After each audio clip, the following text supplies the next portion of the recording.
नमस्कार। India debate में आप सबका स्वागत है। मैं हूं आशुतोष पाठक।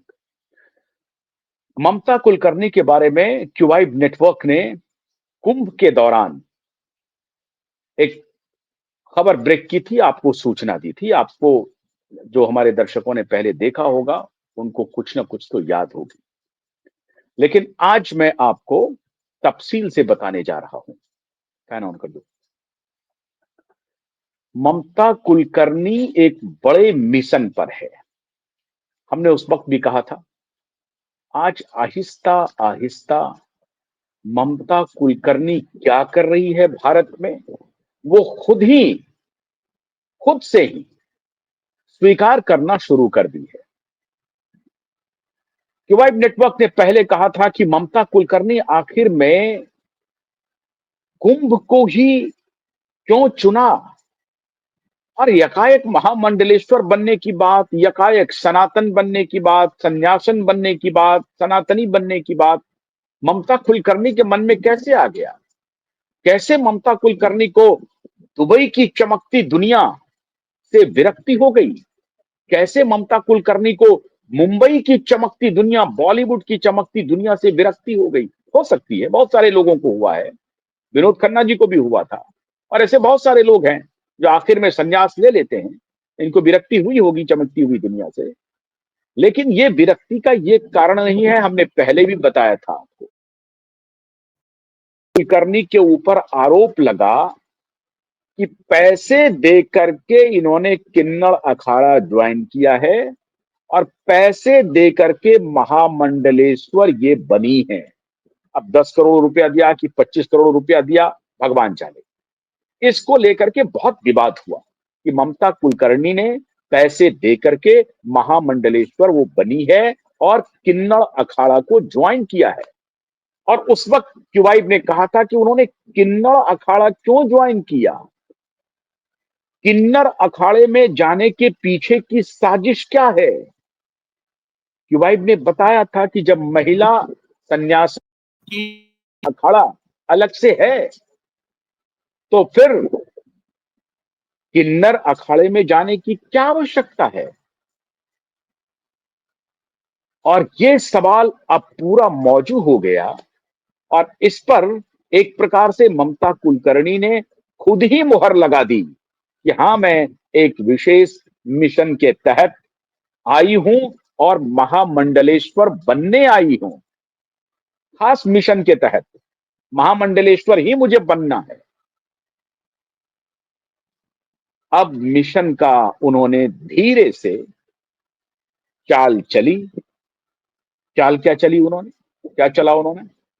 चाल यह है कि उन्होंने कहा कि दाऊद अब्राहम टेररिस्ट नहीं है। मित्रों, मैंने जिस तरफ इशारा किया था, ममता कुलकर्णी उससे भी अधिक निकली है। और मैंने तब भी कहा था कि इंटेलिजेंस एजेंसी को, नारकोटिक्स डिपार्टमेंट को खास तौर से ममता कुलकर्णी पर नजर बना करके रखनी चाहिए। और ममता कुलकर्णी के ऊपर अगर इंटेलिजेंस एजेंसी और नारकोटिक्स डिपार्टमेंट खास तौर से नजर नहीं बनाती है, तो ये बहुत बड़ा ब्लंडर होगा भारत की सुरक्षा को लेकर के। बड़े बड़े मीडिया चैनल्स में बैठ करके ये सामने से जो बोल रही थी, ये जो सामने में दिख रही है ममता कुलकर्णी, वो नहीं है। नहीं तो ममता कुलकर्णी को अपनी सारी स्थिति स्पष्ट करनी चाहिए कि उन्होंने किन्नर अखाड़े को क्यों चुना। किन्नर अखाड़े के महामंडलेश्वर पर यह आरोप क्यों लगा कि ममता कुलकर्णी ने पैसे दे करके ये पद पाई है? ये क्यों लगा? उन्होंने किन्नर अखाड़ा को ही क्यों चुना जब महिला अखाड़ा ऑलरेडी है मौजूद? महिला अखाड़ा में वो क्यों नहीं गई? किन्नर अखाड़े में क्यों गई वो? आप बताइए। राज बहुत गहरे हैं। और अब Mamta Kulkarni out of box Dawood Ibrahim को कह रही है कि वो टेररिस्ट नहीं है। विवाद हुआ, लोग टूट पड़े, मीडिया वाले टूट पड़े, सोशल मीडिया में ट्रोल होना शुरू हुआ, तो स्टेटमेंट बदल लिया। कहा नहीं, मेरे कहने का तात्पर्य कुछ और था। अरे तात्पर्य कुछ है या नहीं है? आपने खुद कहा ये आपका स्टेटमेंट है, किसी और ने नहीं कहा। सवाल है कि आप दाऊद अब्राहम को बीच में लाई क्यों? दाऊद अब्राहम को बीच में लाने की जरूरत ही क्यों पड़ी? अब आप जब उसकी दुनिया छोड़ आए हैं तो फिर दाऊद अब्राहम क्या कर रहा है, नहीं है, टेररिस्ट है, नहीं है, इसकी आवश्यकता क्या है? ममता कुलकर्णी जिस मिशन पर आई है, उस मिशन का नाम है देश में भ्रम फैलाओ और खास तौर से मुसलमानों में दाऊद अब्राहम की छवि को अच्छा करो। जो मुसलमान के वो मसीहा बन जाएं, एक खास कौम को ऑर्गेनाइज करो ये बोल करके, ताकि मुसलमान ये समझने लगे कि नहीं, दाऊद अब्राहम तो बड़ा अच्छा आदमी है। ये कौन बोल रहा है? भगवा चोले में बैठी हुई एक पूर्व फिल्मी अदाकारा ममता कुलकर्णी, जो अपने जमाने में सक्सेसफुल अदाकारा थी, वो कह रही हैं, वो सर्टिफिकेट दे रही हैं कि नहीं, दाऊद अब्राहम बड़ा अच्छा आदमी है, वो टेररिस्ट नहीं था। 1993 के बॉम्ब ब्लास्ट में उसकी कोई भूमिका नहीं थी। दाऊद अब्राहम तो बड़ा भोला आदमी है, बहुत ही अच्छा इंसान है। ये बोल बोल कौन रहा है? भगवाधारी ममता कुलकर्णी। क्यों? क्योंकि दाऊद के गैंगस्टर गोस्वामी के साथ इन्होंने शादी की, बॉलीवुड को छोड़ दिया, चली गई दुबई, और उसके बाद अब इन्होंने गोस्वामी जी को भी छोड़ दिया। अब गोस्वामी जी कहां हैं, नहीं है, पता नहीं, जेल में हैं कि जेल के बाहर हैं। उनके पास रेड हुआ कई बार। कोर्ट ने ममता कुलकर्णी को सीरियल ओफेंडर कहा था, कोर्ट ने। अब वो ममता कुलकर्णी को एकाएक भान आ गया कि नहीं, हम सनातन की राह पकड़ लेते हैं, सन्यासन बन जाते हैं। और सन्यासन बनने के बाद ममता कुलकर्णी, कुछ दिन तक मामला शांत रहता है, सब कुछ जब शांत हो गया, धीरे से ममता कुलकर्णी ने दाऊद अब्राहम के बारे में कह दिया कि दाऊद अब्राहम जो है वो टेररिस्ट नहीं है। विवाद हुआ, फिर कहा कि नहीं, मेरा ये कहने का तात्पर्य नहीं है।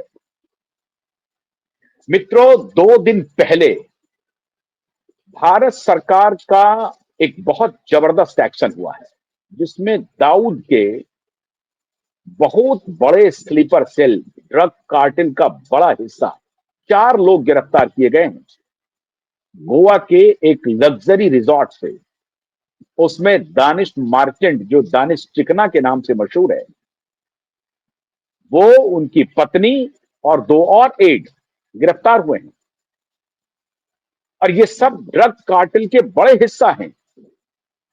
और ड्रग कार्टेल के ऊपर नारकोटिक्स डिपार्टमेंट जबरदस्त अटैक कर रही है, उसकी रीढ़ की हड्डी को ही तोड़ रही है नारकोटिक्स डिपार्टमेंट। लगातार ड्रग का जखीरा पकड़ा जा रहा है। एक इलाके में नहीं, दिल्ली में 13,000 करोड़ के ड्रग पकड़ाए थे, गुजरात में हजारों करोड़ के ड्रग्स पकड़ाए। और मुंबई नारकोटिक्स डिपार्टमेंट को यह सूचना मिली थी कि दानिश मार्चेंट, जो दानिश चिकना के नाम से मशहूर है, वो कैंप कर रहा है गोवा में। और गोवा ही रिया चक्रवर्ती सलाह दे रही थी सुशांत को कि गोवा में जाके बसते हैं, मुंबई से दूर चलते हैं, मुंबई बेकार शहर है। गोवा का बीच और पूरा गोवा शहर ड्रग माफियाओं का बहुत बड़ा अड्डा बन गया है।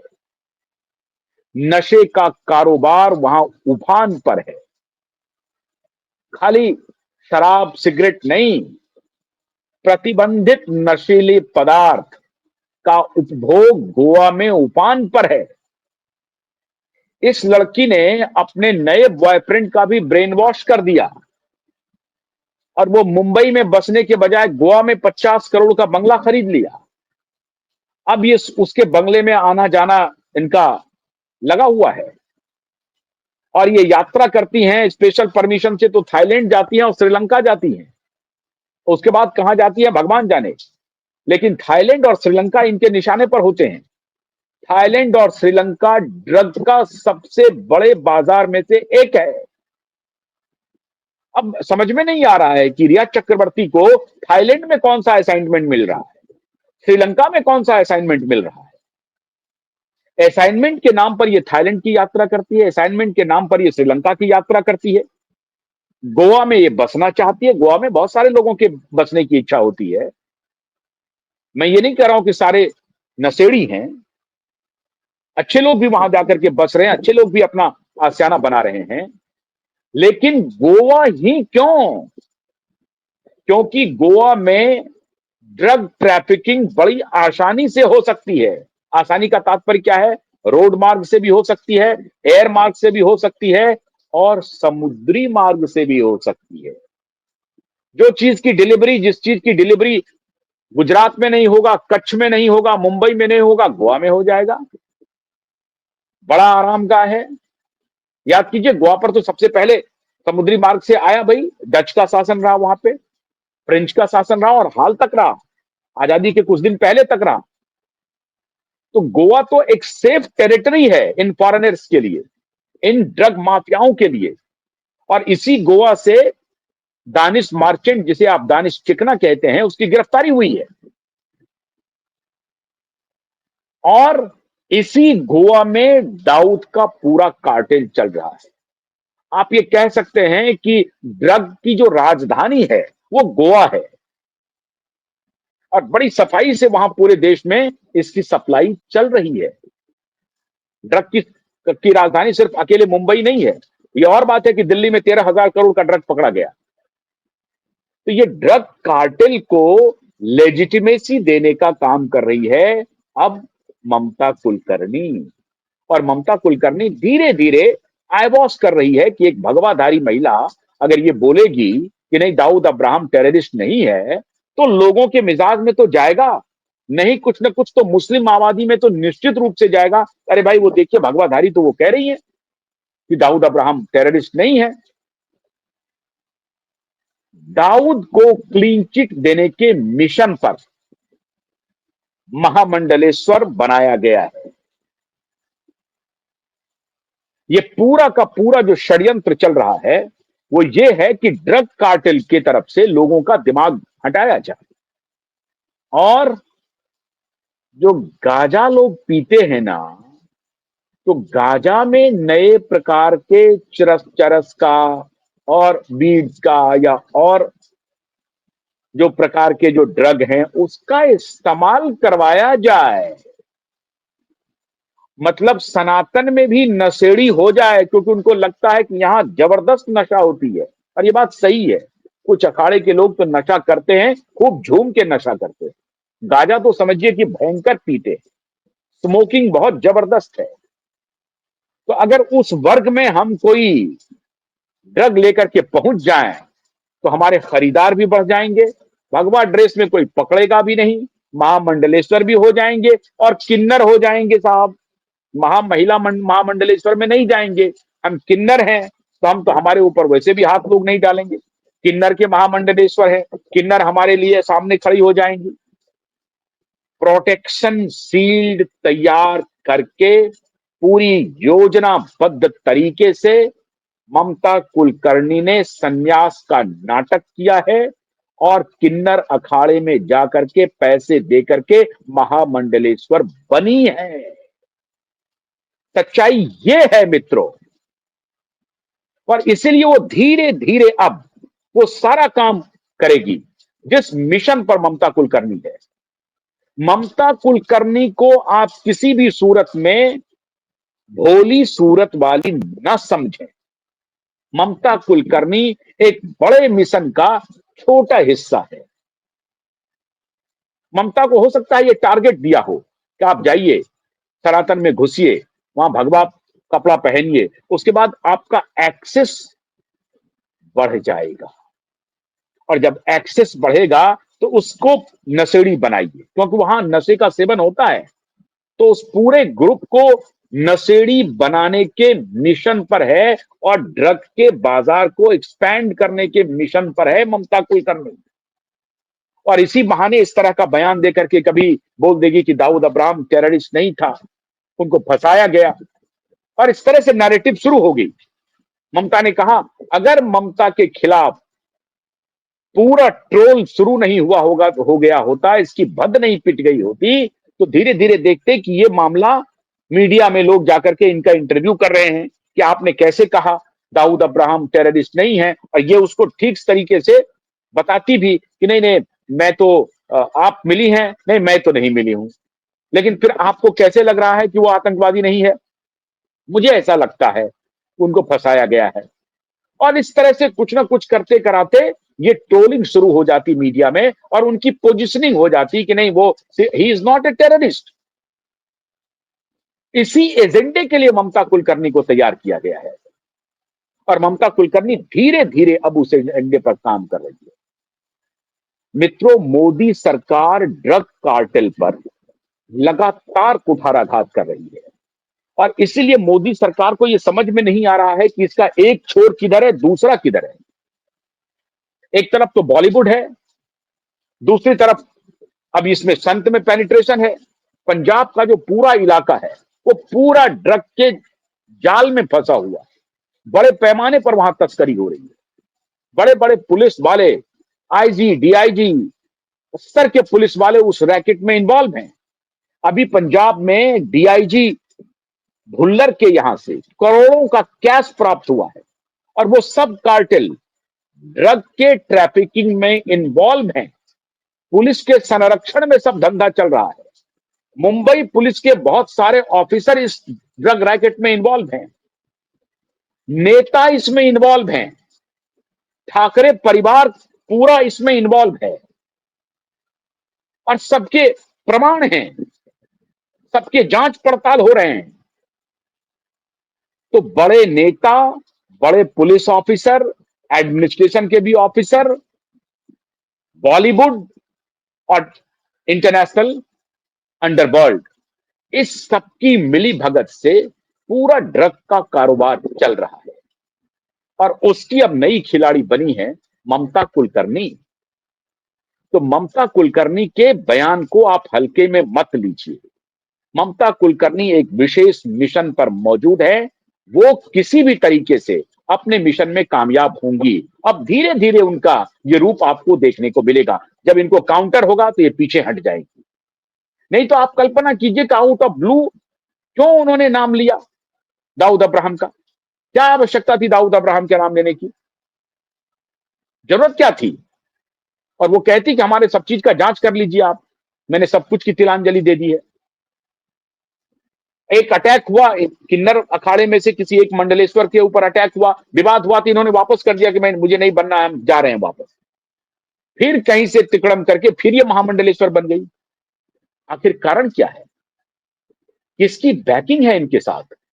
मित्रों, बहुत सॉलिड बैकिंग है और इसमें मैंने जिन जिन को जो जो स्टेक होल्डर हैं, नेता हैं, पुलिस है, बॉलीवुड के स्टार्स हैं, अंडरवर्ल्ड हैं, इन सब का बड़ा नेक्सस काम कर रहा है ड्रग कार्टेल का। वरना ममता कुलकर्णी की इस जन्म में हिम्मत नहीं होती ये कहने की कि दाऊद अब्राहम टेररिस्ट नहीं है। इनका मिशन ही यही है कि हम जो टेररिस्ट, जो जिसका सबसे बड़ा ड्रग का बाजार है, उसके तरफ से लोगों का ध्यान हटाए। आज के दिन में दाऊद अब्राहम का एक ही काम है सबसे बड़ा, और वो काम है ड्रग की तस्करी। उसके बारे में इस तरह का स्टेटमेंट देना कि दाऊद अब्राहम टेररिस्ट नहीं है, ये अपने आप में बड़े मिशन की तरफ इशारा कर रहा है। ये यूं ही नहीं होगा, क्योंकि ड्रग तस्करी का सबसे बड़ा कार्टेल अगर कोई चलाता है तो वो दाऊद अब्राहम है, इसमें किसी को शक नहीं है। पाकिस्तान और अफगानिस्तान के बॉर्डर से क्या क्या चल रहा है ये पूरी दुनिया को मालूम है। रिसर्च एंड एनालिसिस बिंग रॉ, इंटेलिजेंस ब्यूरो आईबी, सबको मालूम है कि दाऊद अब्राहम का अभी अगर सबसे बड़ा कोई बिजनेस अब हथियार की तस्करी में या नकली नोट की तस्करी में, उससे भी अधिक सबसे बड़ा अगर कोई बिजनेस है तो वो ड्रग की तस्करी है, रियल एस्टेट में भी नहीं। वरना तो डी कंपनी उनकी स्टैब्लिश हो चुकी है, रियल एस्टेट में है, नकली नोटों की तस्करी में है, अवैध हथियार की तस्करी में है। लेकिन अगर सबसे बड़ा आप कहें कि सबसे बड़ा जो धंधा है दाऊद का वो ड्रग का ही है। तो और ड्रग के ही सेवन में ये कई बार गिरफ्तार हुई है। कोर्ट ने सीरियल ऑफेंडर कहा है ममता कुलकर्णी को, कोर्ट ने, अदालत में, ये दोनों वाइफ हस्बैंड थे और ये दोनों नॉन दाऊद अब्राहम के गैंगस्टर रहे हैं। और वो कह रही हैं कि दाऊद अब्राहम टेररिस्ट नहीं है। मंशा क्या है?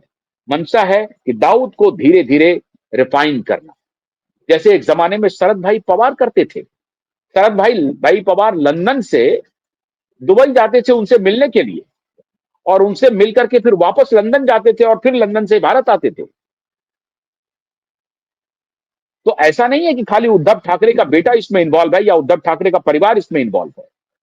शरद भाऊ पवार भी कोई दूध के धुले हुए नहीं है, जिनके ऊपर बहुत गंभीर आरोप लगे, और इन्हीं के जमाने में बॉम्ब ब्लास्ट भी हुआ था। हालांकि कुछ दिन पहले तक ये मुख्यमंत्री थे वहां पे। तो ये है मुंबई के नेताओं का और मुंबई के बॉलीवुड का और ड्रग कार्टेल का, अंडरवर्ल्ड का रिश्ता। आने वाले दिनों में अगर ममता कुलकर्णी और कुछ मुंह खोले तो आप अचंभित नहीं होइएगा। बहुत सोच समझ करके ममता कुलकर्णी ने भगवा धारण किया है, ताकि किसी की निगाह उन पर इस तरह से नहीं जाए और उनको एक शील्ड मिल जाए, एक कवर मिल जाए। वो भगवा को एक कवर के रूप में इस्तेमाल कर रही है ममता कुलकर्णी। लेकिन भारत सरकार चाक चौबंद है। ये अच्छी बात है कि सोशल मीडिया और टेलीविजन चैनल वाले सब ममता कुलकर्णी के पीछे टूट पड़े, तो वो बयान से पीछे हटना शुरू कर दिया और पीछे हटना ही पड़ेगा। लेकिन क्यूबाइब ने आपको सबसे पहले बताया था कि ममता कुलकर्णी महामंडलेश्वर बनने के लिए नहीं आई है, उनका संन्यास में कोई दिलचस्पी नहीं है, वो किसी और मिशन पे है। और वो मिशन है ड्रग के बाजार को और विस्तार देना। बहाना संन्यास का है। तो संन्यास के सहारे माननीय ममता कुलकर्णी अपने बाजार को आगे बढ़ाने के मिशन पे है और अपने आका को भी क्लीन चिट दिलवाने के मिशन पर है, जो शायद हो नहीं पाएगा, क्योंकि क्यूबाइट नेटवर्क एक एक चाल को पकड़ के आपके सामने ला करके बता रहा है। बहुत बहुत शुक्रिया। नमस्कार।